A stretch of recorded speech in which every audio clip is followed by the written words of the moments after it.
Hello and welcome. You're watching Good Morning India. I'm Gargi Rawat. Stay with us as we bring you all the news you need to follow. The Gyanvapi Mosque verdict today. Also very heavy rainfall in Pune yesterday evening. We'll get you all those details. Let's take a look at the headlines we're tracking at this hour.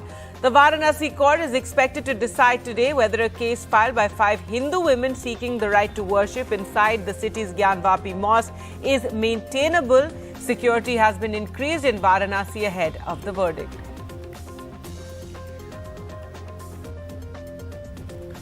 Severe waterlogging reported from many parts of Pune after heavy rain hit the city on Sunday evening. Vehicles were seen submerged. Houses too were inundated. A clash broke out between two Shiv Sena factions during the Ganesh immersion in Mumbai's Dadar. 5 from the Thakre faction were arrested, leading to more protests. Russia has attacked power stations and other infrastructure on Sunday, causing widespread outages across Ukraine after a counter-offensive that has driven Moscow's troops out of large areas. Our top story, the court of Varanasi's senior-most judge is expected to decide today whether a case filed by 5 Hindu women seeking the right to worship inside the city's Gyanvapi Mosque, which is located next to the famous Kashi Viswanath temple, is maintainable or not. Security has been increased in Varanasi ahead of the verdict. District Judge A.K. Vishvesha is likely to pronounce orders on whether the case by the women that led to a survey inside the Gyanvapi Mosque will continue to be heard or whether it will be ceased to have any legal standing. In May, the Supreme Court had assigned the case to the Varanasi District Judges Court, shifting it from a lower court where it was being heard till then. A month before the Supreme Court's intervention in the case, the Varanasi Civil Court had ordered filming of the Gyanvapi Mosque based on the petition by the Hindu women. Here's a report.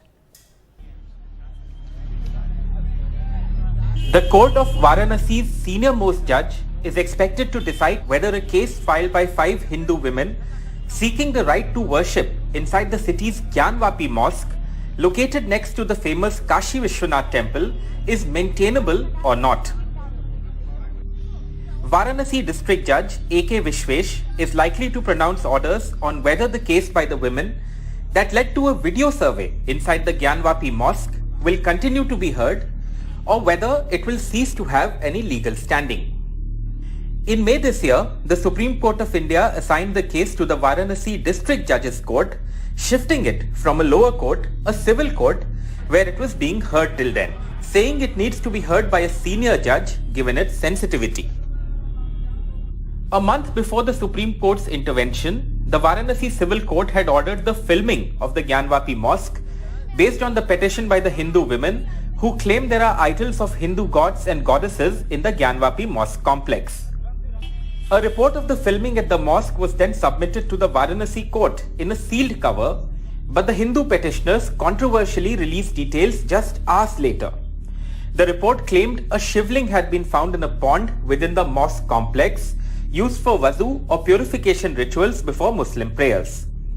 The judge hearing the case at the time had ordered the sealing of the pond. The filming inside the centuries-old mosque was challenged by the Gyanvapi Mosque Committee before the Supreme Court. The Muslim petitioners said the filming goes against the Places of Worship Act of 1991, which maintains the religious status of any place of worship as on the day of independence, which is August 15, 1947. The Mosque Committee made similar arguments before the Varanasi District Judges Court in the maintainability case, while lawyers for the Hindu petitioners claimed the law does not bar their case and that they could establish in court that the mosque premises were actually a temple as on the day of independence.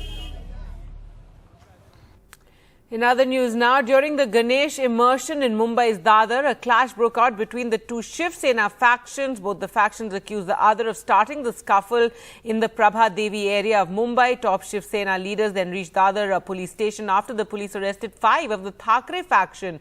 MP Arvind Sawant has accused the police of one-sided action and demanded that members of Eknath Shinde faction should also be arrested. A Supreme Court bench is currently hearing the battle between Maharashtra Chief Minister Eknath Shinde and Shiv Sena Chief Uddhav Thackeray on claim over the party. जन के बाद में प्रभा देवी में अभी जो नया शिंदे गुट है उस गुट के मुखिया वहाँ के जो विधायक है सदा सरवणकर जी, वो और उनके पुत्र और उनके कोई सहयोगी लोग बड़ी गंदी तरीके से लोगों के सामने पेश आए, गाली गलौज किए, महिलाओं का अपमान किया, गलत भाषा का प्रयोग किया। उसके बाद में शिवसैनिकों ने पूछा तब जाकर पुलिस ने थाने में आकर कंप्लेंट दर्ज करने आए थे। कल रात 12 से 12:30 के बीच में दो ग्रुप्स के बीच में प्रभादेव एरिया में फाइट हुआ, एक अल्टरकेशन, और उस के अनुसंधान ने दादर पुलिस स्टेशन में 2 गुने दाखिल किए गए हैं। दोनों गुने में 5 से 10 जो आरोपी हैं उनके विरुद्ध राइटिंग का केस और दाखिल किया गया, और आज के जो केस है उसमें फायर आर्म्स एक्ट पर दाखिल किया गया है, और इन दोनों ही केस में अभी इन्वेस्टिगेशन चालू है। सभी को आइडेंटिफाई करके इन्वेस्टिगेशन जैसे जैसे फैक्ट्स सामने आएंगे उस हिसाब से की जाएगी। News from Delhi now. The latest flashpoint between the LG and the Aam Aadmi Party government. The Delhi Lieutenant Governor VK Saxena has given his consent for a CBI probe into the CNG bus steal in the national capital. The CBI will investigate Delhi government's procurement process for 1,000 low-floor CNG buses. The AAP government in Delhi, however, hit out at the LG over the probe, saying the tenders were cancelled and those buses were never bought. The third AAP minister in the line of BJP's fire. After row over government schools and private liquor, public transport is the latest flashpoint between the two parties. जिस तरह से DTC bus खरीद का घोटाला हुआ, ये कोई नया घोटाला नहीं है। बहुत पहले से भारतीय जनता पार्टी ने इसको उठाया था, विधानसभा में हमारे विधायकों ने उठाया था। तो मैं ये समझता हूं कि इस जांच के बाद जो एलजी साहब ने नई बसों की खरीद पे जांच की है, इसका मैं स्वागत करता हूं, और इससे और भी बड़े भ्रष्टाचार का खुलासा होगा और जो लोग दोषी उनको सजा मिलेगी। Just a day after his meeting with Chief Minister Arvind Kejriwal, Delhi's Lieutenant Governor has commissioned a CBI probe into alleged corruption by the Aam Aadmi Party government in the purchase of 1,000 low-floor CNG buses by the Delhi Transport Corporation, based on a complaint received earlier this year. इस मामले के अंदर एक भी बस नहीं खरीदी गई, एक भी रुपए की पेमेंट नहीं की गई। इसके अंदर टेंडर प्रक्रिया के अंदर कोई इंक्वायरी हुई और सरकार ने कहा जब तक इंक्वायरी होगी टेंडर प्रोसेस को रोक दिया जाएगा। Calling the charges politically motivated, the Aam Aadmi Party rubbished allegations of receiving kickbacks from a favoured bidding company, saying that buses were never purchased and that tenders were cancelled. अगर बस खरीदी नहीं गई, अगर टेंडर हुआ नहीं, तो कोई भारतीय जनता पार्टी का प्रवक्ता, कोई भारतीय जनता पार्टी का मंत्री, कोई भारतीय जनता पार्टी की जांच एजेंसियां मुझे बता दें कि अगर कोई बस खरीदी ही नहीं गई तो उसमें भ्रष्टाचार कैसे हो सकता है? In the press conference war, the BJP rejected the Aam Aadmi Party's defence. Tender Delhi की भ्रष्टाचारी सरकार में सरकार नहीं बनाती है, वो मित्र बनाते हैं। वो बताते हैं अरविंद केजरीवाल जी थोड़ा सा क्वालिटी कम हो जाए चलेगा, रुपया बढ़ा देते हैं आपका।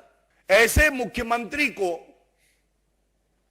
जिसके हर मंत्रालय में भ्रष्टाचार है, मुख्यमंत्री की कुर्सी पर बने रहने का कोई हक नहीं है। While the Aam Aadmi Party is busy projecting itself as BJP's principal opposition on the national stage, the BJP continues to level fresh allegations against the Aam Aadmi Party.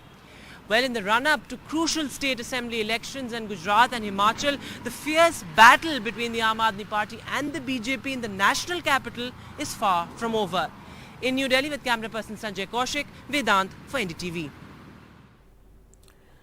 Former Congress leader Gulam Nabi Azad, who is set to launch his own political outfit on Sunday, said Article 370 of the Constitution, which granted greater autonomy to Jammu and Kashmir and was revoked 3 years ago by the BJP government at the centre, cannot be restored. Addressing a gathering in Baramulla as part of his outreach program, he said Article 370 cannot be restored and he won't mislead people like other parties. Gulam Nabi Azad starts his new political inning in Kashmir Valley with straight talk. Article 370 revoked by BJP government cannot be brought back. In his first public meeting in Baramulla in North Kashmir, Azad targeted regional parties for misleading people in the name of restoration of 370, which he says is impossible. Ghulam Nabi Azad किसी को गुमराह नहीं करता vote लेने के लिए।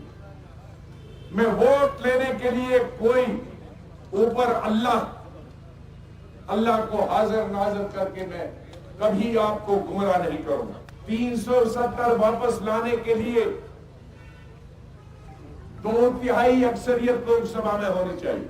It was a fiery speech by Gulam Nabi Azad at his first rally in Baramulla after resigning from Congress. He talked about why he's not asking for the restoration of 370. He said it is a falsehood if anyone would talk about restoration of 370 because that is not possible, and he in fact targeted all those who are trying to say that he has made a compromise. Azad announced that he will formally launch his party within next 10 days, and he's in Jammu and Kashmir to fight against politics of exploitation, which he says is responsible for killing of 1 lakh people.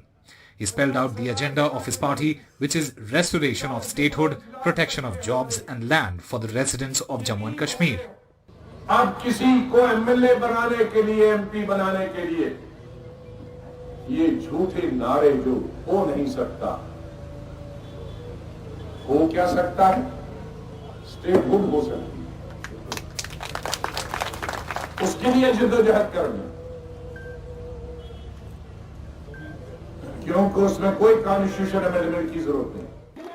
The former Jammu and Kashmir Chief Minister tried to strike a chord with people by invoking his work on human rights issues and development in Jammu and Kashmir. But it's Azad's plain talk on 370, which is a major political gamble for his new party. With Nazir Masoodi, Usama Shah for NDTV. Another month, another slapgate in NCR, and yet another security guard at the receiving end of this public nightmare. And this time in Noida, a woman professor, Suttapa Das, stepped out of her car, wagging a finger in anger and walking across to the society security guard. And then she slaps him thrice, Sachin's face, showing the security guard footage. The security footage shows the Professor Das's complaint is that the guard was late in opening the gate. As the woman went about slapping the guard, no one intervened. However, a fellow guard was seen recording the incident on his mobile phone. The woman was briefly arrested on the guard's complaint and a case was registered against the woman. Bail was given from the police station itself. This comes after a case of a man slapping a guard in Gurgaon after he got stuck in the lift, and another woman also slapping a guard in Noida. A hospital in Uttar Pradesh's Balia district plunged into darkness on Saturday with no power in hospital. The doctors went about examining patients under the mobile torchlight. A video of the same has been doing the rounds on social media. The hospital suffered a power cut after heavy rain, and patients were treated under the mobile torchlights for more than an hour. Several people are seen crowding a woman on a stretcher while one person is holding up a mobile phone to shine light as the doctor goes ahead and examines her.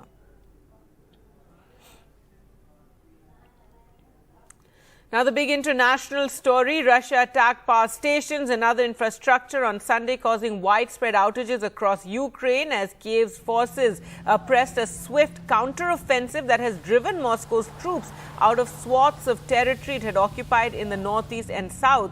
The bombardment ignited a massive fire at a power station on Kharkiv's western outskirts, killing at least one person.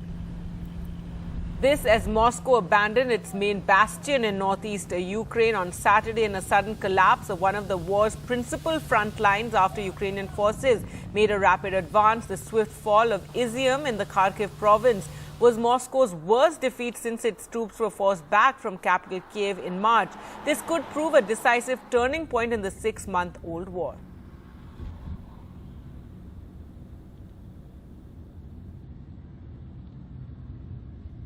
«200 днів і зараз боронить і служить державі пліч-опліч із Збройними силами України.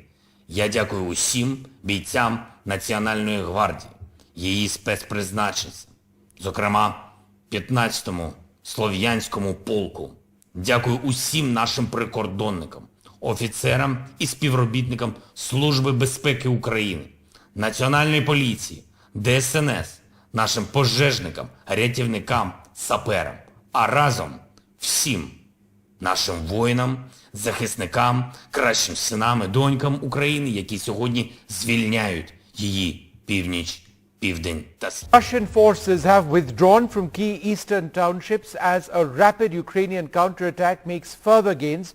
Ukrainian officials have said that troops have entered Kupiansk. That's a vital eastern supply hub for Russian forces on Saturday. However, the Russian Defense Ministry has then said that its troops have retreated from nearby Izium to allow them to regroup.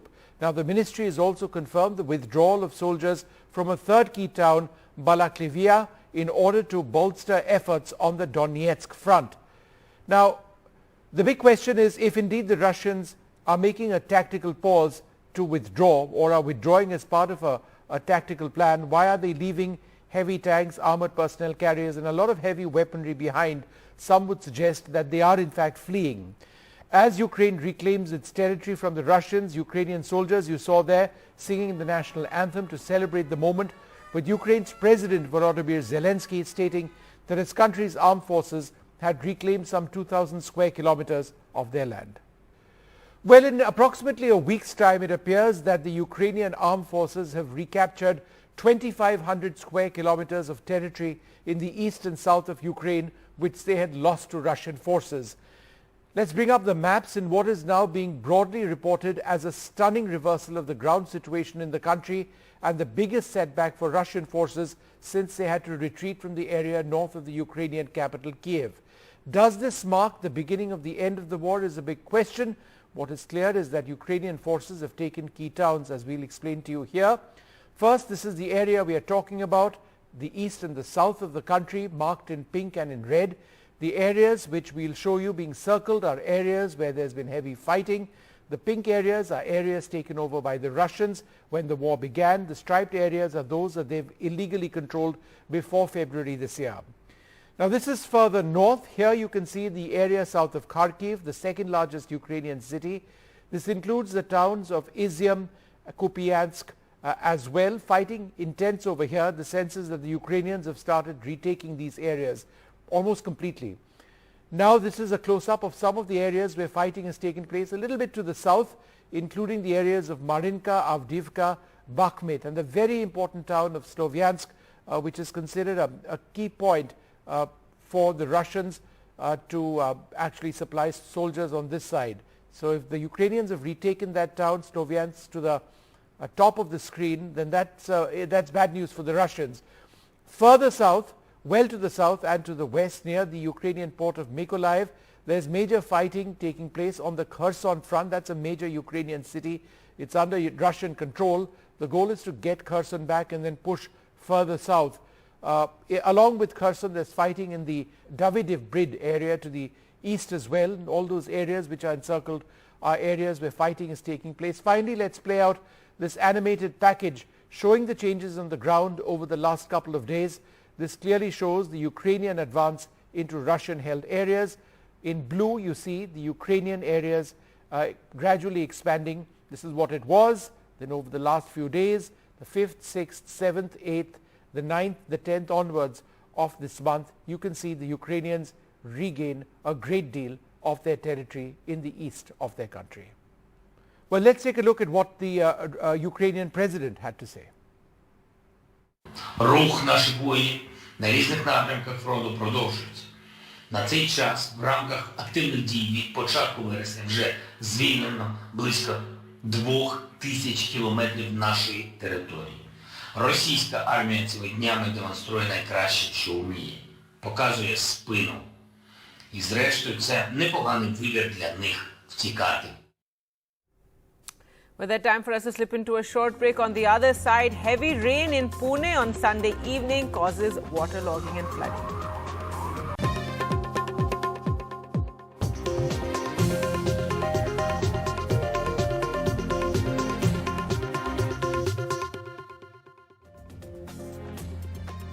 A very good morning. Let's get you a check on the monsoon situation, especially in Pune, where severe waterlogging has been reported in many parts, and this is after heavy rain hit the city on a Sunday evening between 5 to about 7 p.m., which has resulted in a lot of mayhem as far as Pune is concerned. Those are visuals coming out of Pune. Traffic gridlock and several vehicles seen submerged after rain had turned a road into rivers. This is the situation that we saw on hand. Houses too were inundated. The city witnessed heavy rain yesterday evening, and an orange category warning for heavy to very heavy showers continues in the areas around the Ghats, especially over the next 2 days. In fact, till about Thursday, we can expect heavy rain in the area. Waterlogging was also reported outside the Pune Fire Brigade office, and the Fire Brigade officials were seen helping city residents.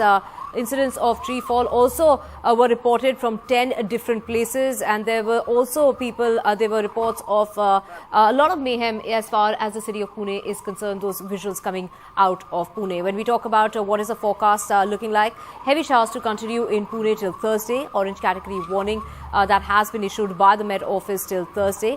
When we also take into account there's a weather system which is a depression which is likely to cross the coastline of South Odisha as well as South Chhattisgarh, and that's expected today.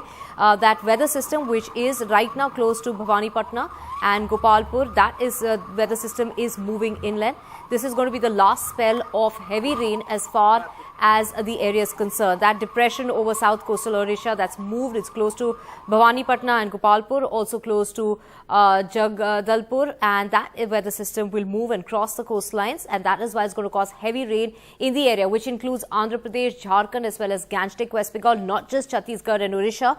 The depression will gradually move towards the west-northwest direction, and although it may lose some intensity, it will continue to bring moderate to heavy showers all the way across towards Gujarat. It's going to cross Madhya Pradesh, so those areas are going to see very heavy showers coming in. In the coming few hours, it's going to be, the concentration will be Odisha, Chhattisgarh as well as parts of Gangetic, West Bengal, and that weather system is then going to start bringing in heavy rain towards areas of Gujarat, Maharashtra as well as Rajasthan.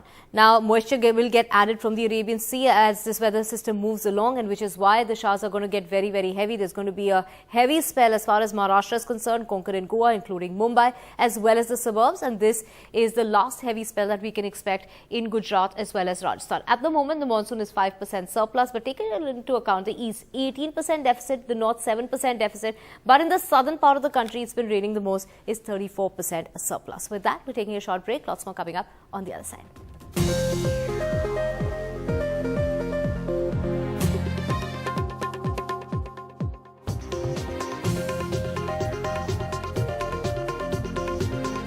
Breaking news now coming in. NI is raiding and there are raids underway at more than 50 locations, and this is in different parts of the north in Punjab, Haryana, Rajasthan, Delhi and NCR region in connection with the case against activities of terrorist gangs. The National Investigation Agency is cracking down on gangsters and their associates, ones apparently operating from inside jails and abroad as well. Recently, the NIA's top officials met Haryana and Punjab police officials also over the matter. Well, let's go across to Neeta now for more on this. Neeta, what is the latest, and tell us more about what exactly instigated these particular raids that are taking place? NIA is carrying raids in around, it's a pan-India raid. It's in 50 locations in North India only. The NIA officials say that this is a activity which is they are carrying on against the organized terror gangs involved in narco-terrorism, smuggling of arms and inter-gang rivalry and other activities. In last few months or so, we have seen, especially along the border, India-Pakistan border, whether it's Punjab or Jammu Kashmir, we have seen so many drone dropping cases in which explosives have come from across the border, drugs have come from across the border, and tunnels are also being dug from across the border in which terrorists are sneaking into India. So all these activities, different state agencies have been raising in the center. Now, the National Investigating Agency is conducting pan-India raids, and also, activities related to these local gangsters also, whether it's Lawrence Bishnoi or Sidhu Moosewala. It has also shown that they also have some kind of linkages with the terror activities which are going on in India. So these connections are now being probed by national investigating agencies. And as you say, the NIA raids are going in different parts of Punjab, Haryana, Rajasthan, Delhi, NCR, and also in some parts of Mumbai. Gargi? All right. Thanks so much, Neeta, for joining us with those with the latest details there. So NIA raids taking place in various parts of the country. Now, during the Ganesh immersion in Mumbai's Dadar, a clash broke out between the two Shiv Sena factions. Both the factions accused the other of starting this scuffle on Friday night in the Prabhadevi area of Mumbai. Top Shiv Sena leaders then reached the Dadar police station after the police arrested 5 of the Thackeray faction. MP Arvind Sawant has accused the police of one-sided action and has demanded that members of Eknath Shinde faction also be arrested for what happened during the immersion. A Supreme Court bench member is currently hearing the battle between the Maharashtra Chief Minister Eknath Shinde and Shiv Sena Chief Uddhav Thackeray on the claim over the party, and both sides have claimed to be the real Shiv Sena. जन के बाद में प्रभादेवी में अभी जो नया शिंदे गुट है, उस गुट के मुखिया वहाँ के जो विधायक है सदा सरवणकर जी, वो और उनके पुत्र और उनके कोई सहयोगी लोग बड़ी गंदी तरीके से लोगों के सामने पेश आए, गाली गलौज किए, महिलाओं का अपमान किया, गलत भाषा का प्रयोग किया। उसके बाद में शिवसैनिकों ने पूछा तो जाकर पुलिस ने थाने में आकर कंप्लेंट दर्ज करने आए थे। कल रात 12 से 12:30 के बीच में 2 ग्रुप्स के बीच में प्रभादेवी एरिया में फाइट हुआ, एक अल्टरकेशन, और उस के अनुसंधान ने दादर पुलिस स्टेशन में 2 गुने दाखिल किए गए हैं। दोनों गुने में 5 से 10 जो आरोपी हैं उनके विरुद्ध राइटिंग का केस और दाखिल किया गया, और आज के जो केस है उसमें फायर आर्म्स एक्ट पर दाखिल किया गया है। और इन दोनों ही केस में अभी इन्वेस्टिगेशन चालू है, और सभी को आइडेंटिफाई करके इन्वेस्टिगेशन जैसे जैसे फैक्ट्स सामने आएंगे उस हिसाब से की जाएगी। In other news, Trinamool Congress National General Secretary Abhishek Banerjee's sister-in-law, Manika Gambhir, has been asked to appear before the Enforcement Directorate at its Kolkata office today. This after she was stopped from travelling abroad on a scheduled trip on Saturday. She was going to Thailand and she was stopped at the airport, and the summons was served to her. The Enforcement Directorate is probing the alleged coal smuggling scam, had issued a lookout circular against her. Let's go across to Saurabh for more on this. And Saurabh, Gambhir has already approached the court over her summons to the Delhi office of the ED. That's right. Manika Gambhir has already approached the court over her summons to the Delhi office. But this summons, of course, was served to her at the airport, and this one asks her to appear before the agency at its Kolkata office in Salt Lake. So that's where it is right now.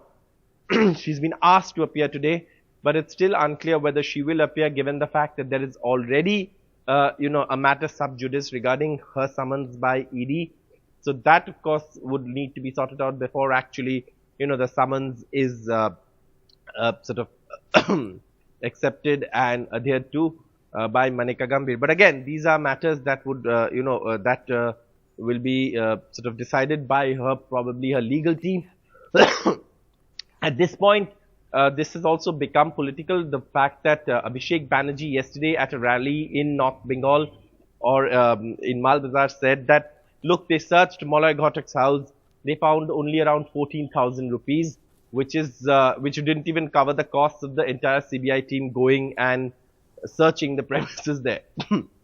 So that is, of course, where it stands as far as the summons is concerned and the politics is concerned. It still remains to be seen whether Manika Gambhir appears, but Mamata Banerjee, the Trinamool chief, has hit out at the central agencies, saying families are being targeted, and Trinamool leaders and their families are being targeted only because the BJP cannot take on the Trinamool Congress politically in West Bengal. The agencies say they're doing their job. They are, already probing the matter, and this is a court-monitored investigation, is what they say, or on the orders of the court. So obviously all of this is happening at this point, but there's massive politics around the alleged misuse of central agencies against opposition parties as well, with the Trinamool launching a campaign against Union Home Minister Amit Shah, borrowing from a word that is often used by the BJP to deride and ridicule Congress leader Rahul Gandhi. All right, Saurabh, thanks so much for joining us with those details. Now, an update on the weather, and in Pune, there was a severe waterlogging after heavy rainfall took place on Sunday evening. Let's go across to Divya for more.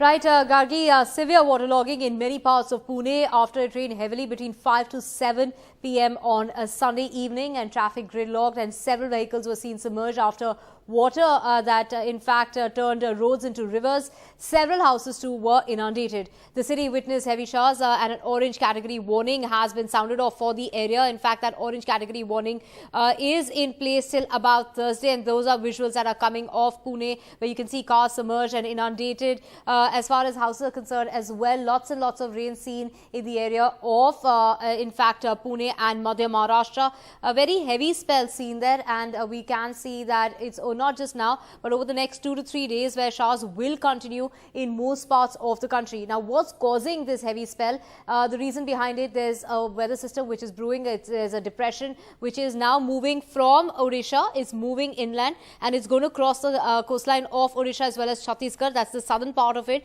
It's going to move away, and then it's going to also impact other areas, whether it's Chhattisgarh, Gangetic, West Bengal, as well as areas of Andhra Pradesh. So heavy showers, and also Madhya Pradesh, as you can see, starting from the eastern side, going then by tomorrow it will also be covering the western part of Madhya Pradesh. And because there's so much moisture in the air, it's also pulling moisture from the Arabian Sea, and which is why we can tell that it's Pune and Madhya Maharashtra, that area that's marked in orange, which will continue to see heavy showers coming in over the next 2 to 3 days. And also parts of Konkan and Goa, including Mumbai, the suburbs where heavy showers are expected. That heavy spell is expected from the 13th to the 15th. In Gujarat, the last spell of the monsoon, this is the last heavy spell that we can expect in Gujarat as well as parts of Rajasthan. So the last of the monsoon season, especially in the northern part of the country, and as you can see, Uttarakhand will get some showers, but otherwise the plains and the hilly areas remain completely dry. Let's get you, this is the weather system that's making its way in towards the inland of the country. It is in fact going to impact most of central parts of the country, but when we talk about the monsoon season and how it's panned out so far, it's a 5% surplus as far as the country is concerned. But in other areas where monsoon hasn't done well, especially in the eastern part, that deficit is huge. It's about 18%. And in the northern part of the country, where monsoon seemed to be panning off pretty well, is now facing a 7% deficit. In central parts, we have seen more rain than usual. It's about 15%. But it's the southern part of the country which is surprising. 34% surplus as far as the season is concerned, and more to continue. However, we do see a 5% surplus in the country, but there's certain pockets, Gargi, where there is a deficit. There's a drought situation which has resulted in it impacting the rice production, especially in those rice producing states. Gargi? All right, thanks so much for that, Divya. The latest on the weather there. With that, time for us to slip into a short break. On the other side, the latest from Ukraine, where Russia's attacked power stations and caused widespread outages.